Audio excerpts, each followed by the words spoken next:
Welcome to Traditional Chinese Medicine, Chinese Nutrition. My name is Christina Kapothanasis. I am a licensed acupuncturist in Hawaii, and I am a diplomat of Oriental Medicine under the National Certification Commission for Acupuncture and Oriental Medicine. I am also the Executive Director of the Hawaii Oriental Medicine and Acupuncture Association. Today we're going to talk a little bit about Chinese nutrition and the principles behind Chinese nutrition. We're going to take a look at Chinese nutrition and its comparison to Chinese herbal medicine, and then see how we classify the foods and give you some hints on how you can implement Chinese medicine in your daily life. So let's talk about the comparison with Chinese nutrition and Chinese herbal medicine. They actually go hand in hand because Chinese nutrition, using the foods, and Chinese herbs sometimes are interchangeable. That means some foods that we have in our kitchen today may be used in Chinese herbal formulas, and some herbs that are mainly used in formulas are occasionally used in some Asian dishes for use in cooking at home or in the restaurants. If we take a look at some of the foods that you may have in your kitchen today, ginger and mint are two common spices used to flavor foods, and they are often used in herbal formulas. If you visit your traditional Chinese medicine practitioner and brew your own herbs, they may ask you to put a few slices of fresh ginger in when you brew your decoction. A couple other foods that are commonly used in herbal formulas are Adzuki beans and mung beans.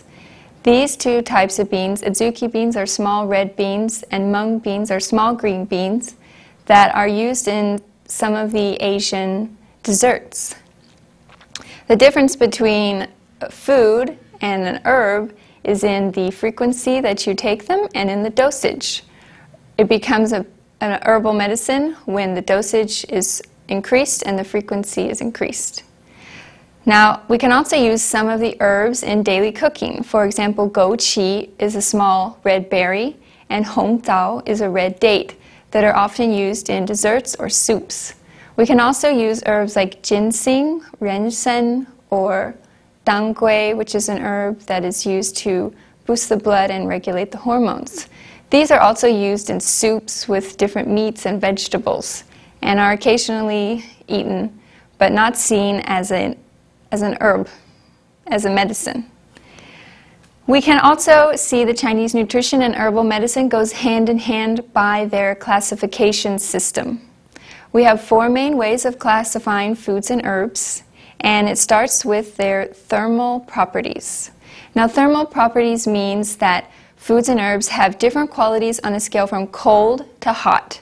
So we can classify foods and herbs in terms of cold, cool, neutral, or having no hot or cold properties, warm, and hot.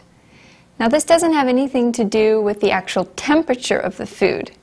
If you take it out of the freezer, it's cold. If you take it out of the oven, it's hot. It's not having to do with the actual temperature. It's having to do with the effect that the food has on the body. So if you eat a diet that's predominantly composed of cold or cooling foods, you might start to see some cold symptoms or feel colder. Whereas if you eat a lot of spicy, hot foods, you might see some of the heat symptoms like thirst or constipation and feel quite warm or flush. So when we talk about thermal properties, we're talking about the effect it has on the body. We can take some fruits as examples. The cold fruits are fruits like watermelon and bananas. Those are some of the coldest fruits. Cool fruits are things like pears and apples, whereas grapes have a neutral thermal quality. On the warmer side are cherries and peaches, and the hottest fruits, which are not hot but are warm, are mangoes and lychees. Fruits are more cooling, so we don't have hot fruits, but foods like jalapeno peppers and spicy things would be considered a hot food.